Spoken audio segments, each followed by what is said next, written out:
بله تماشاوان نژاد چارچوبه وی روژه ده کو مبریار دایه ده تمام وی ساعت ده گرینگی بدنه زمان دایی که و دو میوان من ها آماده بن لگل ما می بهفره گوتوبه جکی لسر چاوانی یا پاراستنا زمان دایی که بکن زمان کردی چه پرسکره کو آستنگیل پیشی زمان کردی هنه دام و دزگهن کو خدمت زمان کردی دکن به چه رنگی دکارن دما پیش ده گرینگی زمان زیاده تر بکن و بهلن کو زمان به زمان ناوا ماله زمان بازار زمان کارو همو آلین جیانه برز غریب کاندمیر اندام پلتفرم زمان کردی ج آمده ویل گلمه به برز رفعت رونی هفسروکی مد داره ج آمده او ج همان باجاره باکوره کردستان نهال گل منن هون بخیر هاتم برز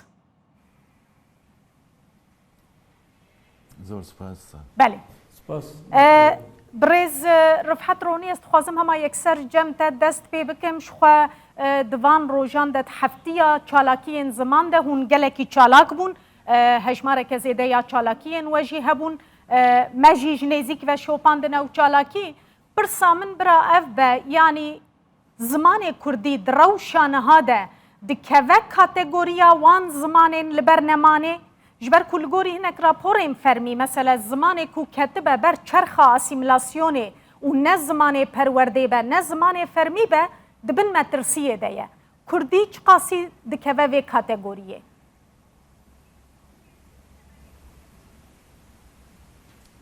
بله امجی به مبستا و شان رودا تیوی ایرو 21 سبات روز زمان دایکی جیهانه بناو بینکاریا و ام و روزه لهمو زمانا جام لهمو زمان گله بندست پیروز دکن و بتایبتی ام دخواست سپاسی خواجی جبوی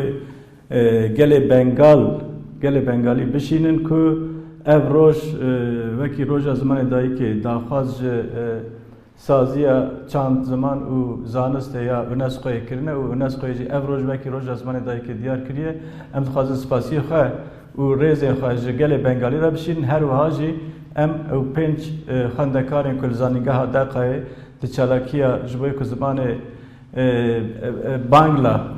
یعنی زمان گل بنگال به زمان فرمی و به زمان پروردهی جیان خوش دست دانه امواجی برزداری ببیرتینن نها جبونا که ایجا پرسوه ببرسوینن جبوی که زمانه که براستی ماینده به زمان جیانه به زمان گل و زمان بازاره بگمان او زمان پیوسته به زمان پروردهی جی گابا که زمانه که مافی پروردهی به پار به وی زمانه هنک دومداریا ویجی دناوا خطره ده زمان کردی دناوا کاتگوریا زمان کد خطره تنبون را روبرونه یا جی نه دناوا کاتگوری ده براستی بسالانه کدکار و زمانزان و زمان حزن کرد دناوا هودان دانه و گلک جی کده کی به هم پادانه کو اف زمان براستی جی بیه زمان جواکه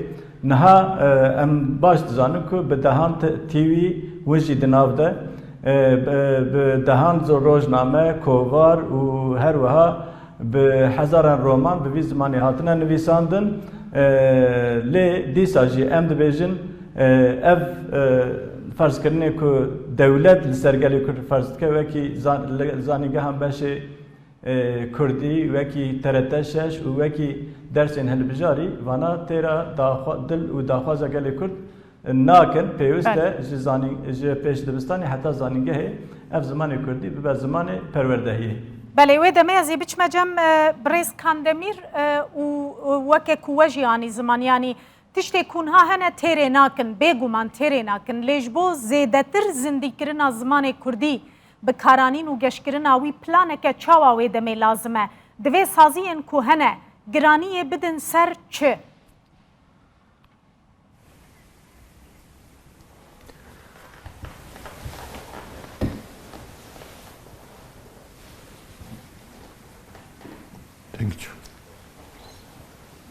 بله برز کاندمیر پرسامن جبوی تبو اگر دنگ هاتب است کارم جاره کدن دوباره بکم بله ما گوت هولدانین کو نها هنه یانجی او درفتین کو دولت دانه وزارت پرورده دانه تیر زندگی کرن آزمان ناکم براستی جبو زیدتر کردی وره بربلاف کرن جبو وره بکارانین وره گش کرن پلانه که چاوا لازمه دوی سازین کو نها هنه گرانی بدن سرچه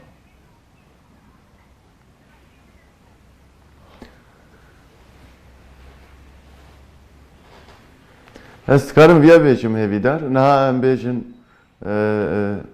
gelek di sozê zimanê Kurdî bi sala xebata ziman dikin. Ji bo ev ziman rastê pişaftinê, rastê asimilasyonê tê ol hemberî wî tekoşînek hat meşandin. Kesê em bêjin 100 salê dawî bênaber ji bo parastina zimanê Kurdî tekoşîn dane meşandin, em hemberê wa rêz digirin ki îro em bi hêsanî dikarin bi Kurdî biaxivin. Lê ev nayê watê ev ziman hîn jî pişaftin ji ortaya rabibe. Ev jî tenê bi sazî û dezgehna lazim e tevayî gel li zimanê Kurdî xwedî derê. Ji bo wî jî pêwîst bû em bêjin hişmendîkî Kurd derbarê ziman de batana ava kirin. Sazî û dezgeh me o sazî taybetî jî saziyê sivîl û siyasî salê dawî bênaber tekoşînek dan meşandin û ji bo hişmendiya ziman ava bibe di nav tekoşînek bêhempa da karê xwe dan meşandin. Em dikarin bêjin encamek hat girtin lê ev xebat bênaber pêwîst e bê domandin. Ji ber wî sala par 21 Sibatê dema ev kampanya ziman hatibû destpêkirin, mabesta wî ya yekem ev hişmendî bê ava kirin û bênaber 100 sala 21 bibe 100 sala zimanê Kurdî. Ji ber wî îro jî li Amedê di pêşengiya platforma ziman û tora ziman û çanda Kurdî de jî dîsa nexşereyek hat amade kirin. Tevayî çalekî, xebat, panel, em bêjin komxebat bi vî hewayê dîsa bê dewam kirin. Xebatê me bênaber bê dewam kirin. Lê ev bi viya tenê bi sînordar em naxwazin bê girtin. Hem raya giştiya Türkiye hem jî raya giştî bi taybetî çar perçê Kurdistanê herkes lazim e bi denkî bilind li zimanê xwe xwedî derê û ji bo zimanê Kurdî be zamankî fermî li Türkiye di nav tekoşîn û lêgerînê de be. Em dixwazin viya bêjin bi hêsanî ji bo ku ev ziman rastê pişaftinê nê pêwîst e zimanê Kurdî bibe zimanê perwerdehî. Ji bo ku bibe zimanê perwerdehî jî lazim e di makezagonê de wek zimanê duyem ê fermî bê peçirandin. Biliyê viya tu çareserî em bêjin ji bo hemberê pişaftinê ne mümkün e em bêjin mertalek bê ava kirin. برێز ڕۆنی کەکێ غەریب ژی گوت 100 ساڵە کار و خەباتێک هەیە دوارێ چاندی de bi taybetî duwarê edebiyatê de bi sedan kovar roman pirtûk derketine televizyon hene lê bi rastî dema mirov berê xwe didiye vantevan jî nehiştiye ku zimanê Kurdî têkeve mala her Kurdî de mirov çawa dikare ziman têxe mala her Kurdekî dayîk û bav çi ji wa tê xwestin çi zanim lîstikên dîjîtal ku di dema me de zarokan zêdetir berê xwedaya wan divê em çawa bikaribin têkevin wê qadê jî pirtûk dîsa bazar yanî her tişt bi hev re em çawa dikarin bi hev re bikar bînin ku ziman têkeve mala de ne tenê li ser pirtûk û rojnameyan bimîne.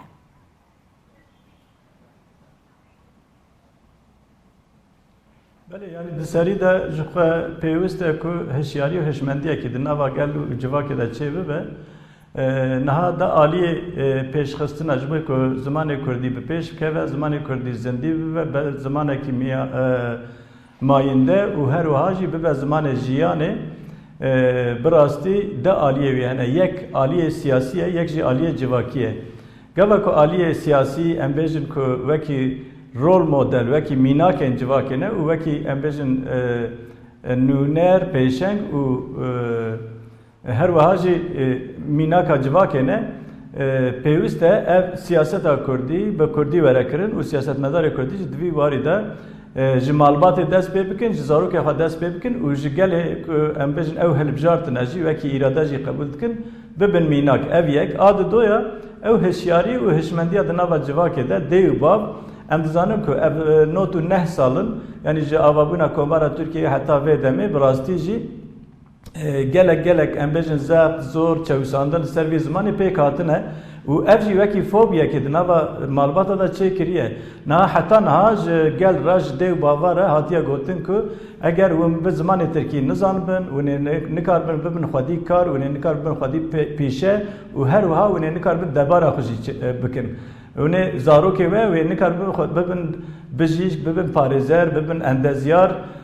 Bûyî ava jî di nava malbata dê û bava da jî ew fikar çêbûne ku gava ku bi zimanê Tirkî zarok nizanibin wê bêkar bê debar bimînin. Ji bona wî jî ev tirs divê were şikandin ku ji zimanê Kurdî jî êdî bibe zimanê siberojê, bibe zimanê jiyanê, bibe zimanê debarê ev hişyarî û hişmendî jî malbata were çêkirin.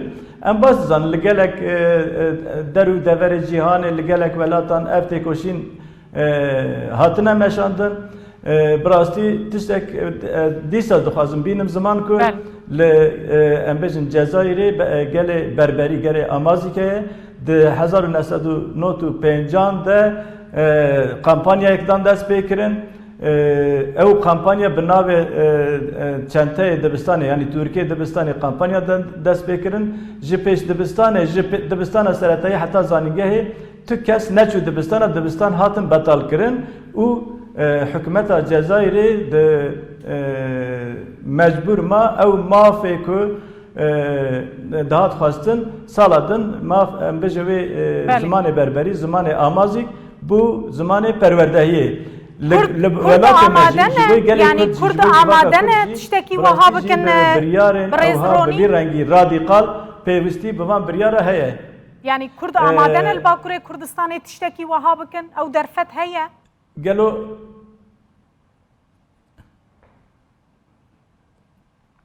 Belê yani heta niha ew helwest û nêzîkatiya dewletê bi rastî jî rê û derfet nedaye van çalakiyên vî rengî lê em baş dizanin mînaka ciwanê Bengalî û gelê Bengal li ber çava ye heta ku têkoşînekî pêwîst neyê meşandin ew maf jî ji aliyê wisa bihêsanî nayê radestkirin û hemû mafê ku heta îro hatine bidestxistin hem dersê hilbijarî hem TRT 6 hem jî em bêjin di beşa di zanîngehan da beşê Kurdî ew jî di encama têkoşîna gelê Kurd de hatine bidestxistin lê em dîsa jî dibare dikin ku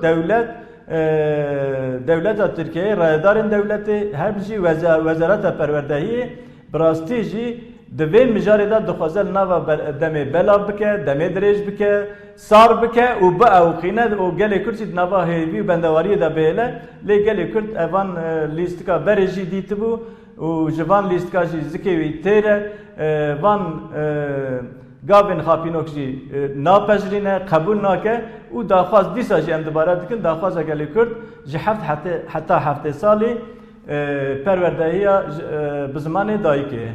Belê kek xerîb ez dixwazim em hinekî jî behsa derfetên kar bikin. Di mesela zimanê Kurdî de yek ji astengiyan bi rastî ew e. Mesela malbat dibêjin zarokê me bi Kurdî bixwîne. Piştre wê çawa bi vî zimanî bikaribe kar bike. Derfetên kar bi taybetî li bazara Bakurê Kurdistanê kêm bi zimanê Kurdî. Başûr cuda ye bêguman rojava heta radeyekê bi zimanê Kurdî tu dikarî di hemû dam û dezgehan de derfeta kar peyda bikî. Lê li Bakur ne wisa ye. Ev yek ji sedemên xemsariya dayîk û bav û zaroka ye li hemberî ziman. Divê mirov karekî çawa li ser vê hişmendiyê bike yani mesele ne ew e ku mirov berjewendiyeke aborî di ziman de hebe. Mesela parastina zimanekî ye. Ev hişmendî çawa dikare were ava kirin?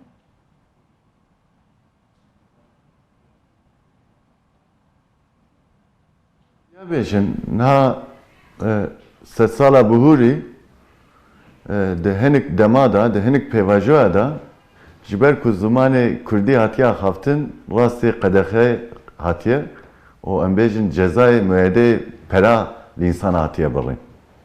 بله Pir tiştek sosret. Ji vê derûniyê îro em hatine radekî dinê em bêjin encama tekoşînê de wek birêz Ronî got TRT 6 em bêjin di zanîngeha da zimanê Kurdî, dersê bijartê Kurdî encamê tekoşînê. Me viya baş fehm kir. Yani Kurd ev mesela hebûnê ye. Ji ber mesela hebûnê ye, ev tekoşîn jî parastina hebûnê ye. بله Ev tekoşîn her biçe lazım e daha betir geç bibe. Dema geç bu ev zanebûn, ev bêjin hişmendî dinav gel da bê astekî encama tekoşînê de Belê. mahbêl derxistin. مثلا ما او بوکا فێربوونا زمانê dayîkê yanî şert e berjewendiyeke aborî ji mirov re bixwerebîne ji ber zimanekî duwemîn dema mirov fêr bibe wek numûne wek Kurdek ez biçim fêrî îngilîzî yan Almanî yan İspanî bibim belkî ez timahiya hindek berjewendiyên aborî bikim. Lê mesela zimanê dayîkê cuda ye. Mirov çawa dikare vê hişmendiyê di nava Kurdan de biçîne pirsa min çarçoveya wê ev bû keremke. Hevî der di xwezayê de her zindî, her ajal, her nebat li ser koka xweşîn tê. Her tişt vedgere temenê xwe.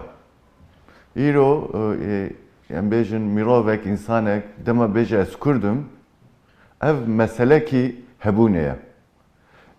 Kurdbûyîna me jî bi ziman em dikarin bidin nîşandan. Bele. Ger zimanek me neb Kurdî bûne, çi cudayê me ji însanê em bêjin netewêdinê hebûne. Ji ber ku em Kurdin, ev nasnama me ye. Xweyînkarkirin jiyanê bêwate dike. Ji ber wî lazim e mesela zimanê Kurdî hem ji alî sosyolojik, hem alî felsefik, hem alî ahlakî ne meselekî ji ber ku em bêjin însan dikaribin debara xwe bikin zimanê Kurdî fêr bibin. Ev meselekî hebûnê ye. Ji ber wî ev derveyê niqaşê ye. İnkarkirina ziman em bêjin tu nehesibandina zimanê Kurdî kesê vê înkarê li vî gelî ferz dike fedya wa şerma wa ye. Li hemberê viya tekoşîn meşandin, tekoşîn dayîn mafek rewa ye. Lê di dunyayê de tu nimûne tune tu tekoşîn nedî meşandin o maf dest xwe. Ev mafê xwezayî hatiye gaspkirin. Berya her tiştî kesê zimanê Kurdî heya îro tu nehesibandibe em bêjin ki êrişê vî zimanî kiribe lazim e pêşiya vê êrişê bêgirtin. Ev jî meselekî hişmendiyê ye. Dema ev çêbû bixwara civatek azad jî ava be. Civatek azad dema çêbû pirskirêka em bêjin debarê jî namîne. Ji ber ku gelê Kurd civatek azad nine azad naş. Bele. Elbet ev jî însan ji bo dikaribe debara xwe rojane bike pêwîstiyê wî hinek tişta heye. Ev dema tu bixwazî bi zimanê xwe bijî di nav bazarê, di nav em bêjin dan û sendinê de di em bêjin karibî xwe bidijîn ew jî pêwîstî bi hinek tişta heye. Lê hinek însan bêjin îro li kuçe kolanê Amedê li İstanbul ji ber ku muzîka Kurdî dike rastî êrişê tê. Ev di derûniya însan de çawa tê şîrovekirin dibe ki ev zamankî qedexe qedexekiriye nêzikbûna vî zimanê di nav jiyanê de dibe ku ji me astengî derê. Dixwazin yani kesê êrişkar dixwazin li ser civakê derûnîkî vî hewayê ava bikin nêzê zimanê xwe nebin. Yani pişaftin suçek mirovahî ye kî dike bira bike ev li hemberê viya lazim e tekoşîn bê meşandin. Yani tenê em dixwazin viya bêjin elbet mafê herkes heye ji dibistana heya zanîngeha perwerda zimanê Kurdî bibîne, bi Kurdî bijî, îş û karê xwe jiyana xwe bi Kurdî bike. Dibe ku em bêjin zimanê duyem, sêyem çend zimanê dinê jî zanibe. viyat ne tu perskireke li beriya her tiştî lazım e zamanê xwe fêr bibe zamanê xwe bijî yani mesela xwe bijîkirine biz tenê bi zimanê dayîkê pêkane.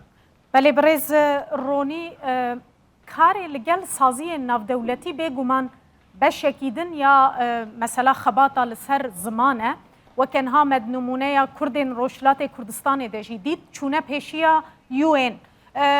Dam û dezgehên me yên li Bakurê Kurdistanê jî gelek caran serî li UNê dane, serî li dam û dezgehên din dane ji bo mesela zimanê dayîkê. Ev kar çi qasî bi bandor e bidîtina we yanî bi taybetî em Kurdên Bakurê Kurdistan divê em vê pirsgirêkê li hundirê Tirkiye bi desthilata Tirkiye re çareser bikin yan di heman demê de em dam û dezgehên navdewletî jî têxin dewrê.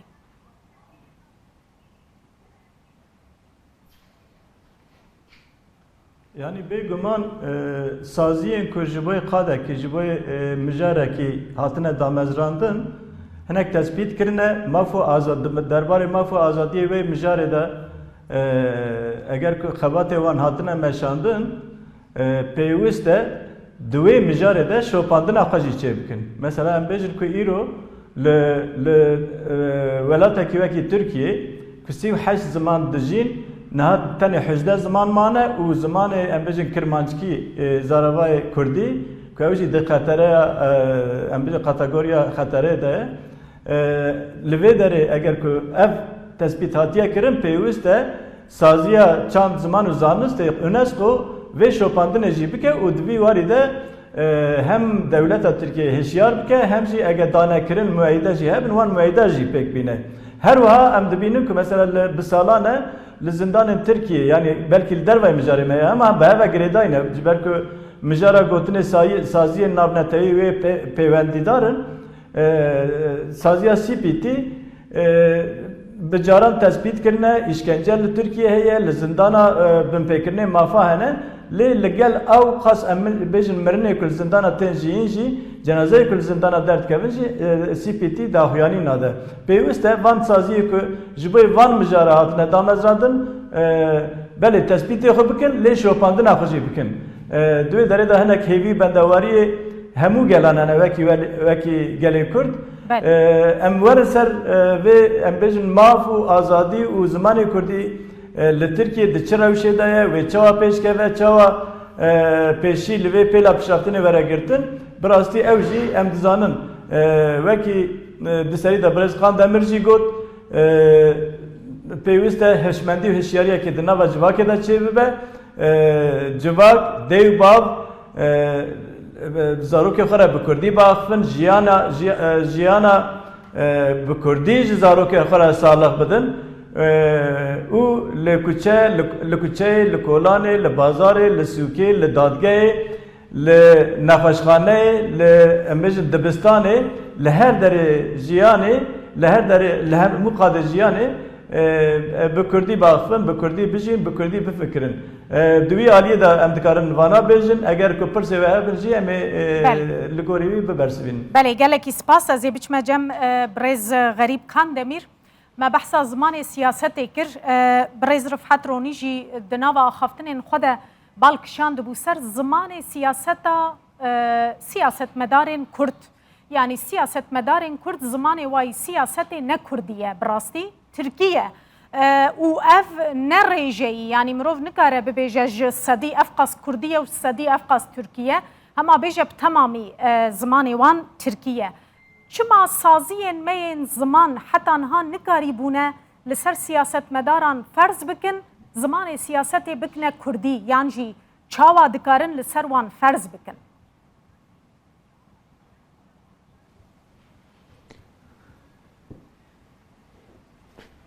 Hevî der wek destpêkê jî me bilêv kir salê bihûrê siyasetmedar rêjeya axaftina zimanê Kurdî û em bêjin rewşa niha dema dişopînin gelek guhertin heye.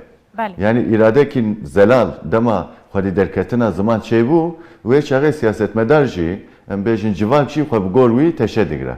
Di vir de em gelek biryarê bi vî hewayê meriv dikare bigire. Lê ev biryar dema da ali zihniyet, ali feraset, ali hişmendi da çene be bir yere be girtin el hava minin. Jiberwi yani em siber hoca xwe lazım e bi Kurdî ava bikin. Dema me bi Kurdî ava kir, bi zimanê Kurdî em dema me jiyanê Efran bêguman siyasetmedar kesê xwe tevlî axaftinê xwe bi Kurdî nake di nav demê de ew ê jî biguhere. Na ev em bêjin viya şaşinê fehm kirin. Tu zamanek li hemberê tu zamanek nemimkün e em bêjin wek astengî kelemek bê dîtin. Ji ber wî pir zimanî bi xwe re em bêjin jiyanê jî xweş dike. Heya îro gel Türkiye yek renk, yek deng, yek ziman hebe ev jiyanê em bêjin pir paş ve hişt. Li îro di nav demê de em mêze dikin, dema ev hişmendî ava dibe li kuçe kolana em bêjin di nav civakê da sazî û dezgah siyasetmedar gelek kes di nav lêgerînê danin zimanê xwe daha baş fêr bibin, ziman daha baş biaxivin û em bêjin daha bêtir li ziman xwedê derê. Ji ber wî em xwedê îdianin em viya dibên ev 100 sal bez 100 sala zimanê Kurdî û di vir da jî amûrê vî hewayê gelek nîşane henin em bihêvînekî tekoşîna ziman her biçe daha bêtirê geş bibe û encam jî ê bê girtin. Yani em kenayî dikarin bêjin zimanê Kurdî xweş e li jiyana rojane jî bi Kurdî xweş e.